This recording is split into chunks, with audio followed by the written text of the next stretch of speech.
Bonjour, bonsoir et bienvenue dans cet épisode des Histoires d'Atlas. Aujourd'hui, je vais vous conter une histoire sobrement intitulée « Ne regarde pas derrière toi ». L'histoire commence ainsi.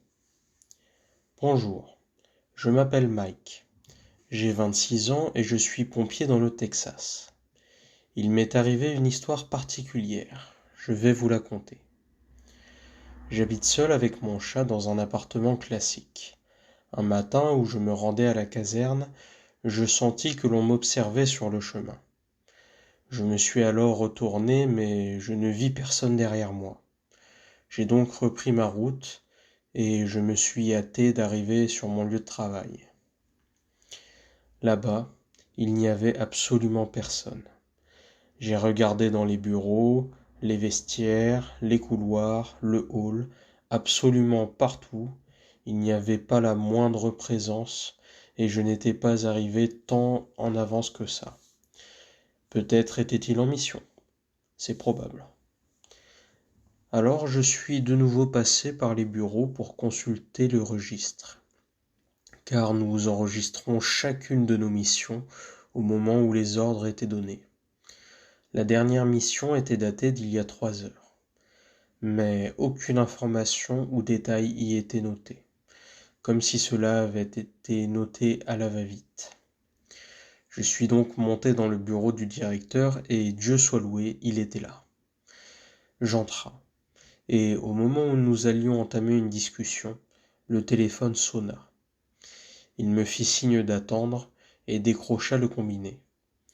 Après une infime seconde, il appuya sur le bouton du haut-parleur, une voix effrayée et chuchotante se diffusa alors dans la pièce. « Monsieur le directeur, je vous en supplie, aidez-nous, à l'aide, il arrive, à l'aide !» La communication coupa aussitôt. Le directeur, avec mon aide, réussit à retracer l'endroit d'où provenait l'appel. Il provenait du 185 rue Alford Frank. Nous montâmes dans l'un des camions restants et nous nous rendîmes à l'adresse donnée.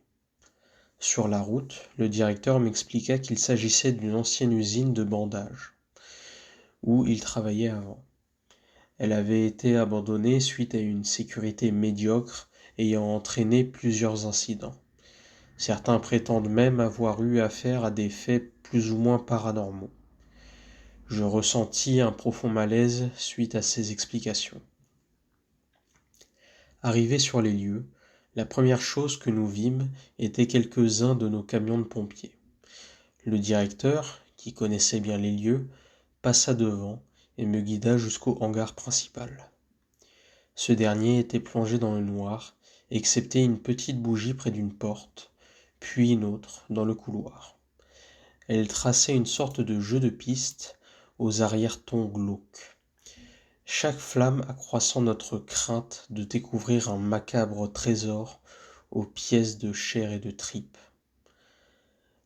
La dernière bougie se trouvait dans une salle vide, qui devait servir de placard, sans fenêtre ni aération. Juste une chaise tachée de sang et un mot sur le mur. Le sang était frais. Ne regardez pas derrière vous. Nous hésitâmes à nous retourner, sentant tous deux une présence derrière nous. La tension et la peur rendaient l'air de plus en plus chaud et lourd. Le directeur craqua le premier, saisit sa lampe de poche et se retourna pour tenter d'éblouir la personne derrière nous. Mais il fut plus rapide et le tua. J'eus à peine le temps de voir qu'il s'agissait d'un homme aux yeux bandés avant qu'il ne m'assomme. Je me fis réveiller par mon chat. J'étais dans mon lit. Tout ceci n'était rien de plus qu'un horrible cauchemar. Je m'assis sur le bord du lit, enfila mes chaussons et alla vers la salle de bain. Je me mis face au lavabo et lorsque je releva la tête vers le miroir, mon sang ne fit qu'un tour. Je remarqua en premier lieu une phrase. « Ne regarde pas derrière toi ». En second lieu, un filet de sang là où l'homme aux yeux bandés m'avait frappé pour m'assommer. En dernier lieu, l'homme aux yeux bandés. Voilà pour cette histoire. Une histoire qui n'est pas sans nous rappeler l'histoire d'Ulysse, qui était allé chercher sa femme aux enfers et qui ne devait pas se retourner pour pouvoir sauver sa femme. Malheureusement, on sait que dans cette histoire d'Ulysse, il se retourne à quelques mètres de la sortie, ce qui fait, on peut dire, plus ou moins s'évaporer sa femme. Là, notre homme, Mike, ne s'est pas retourné.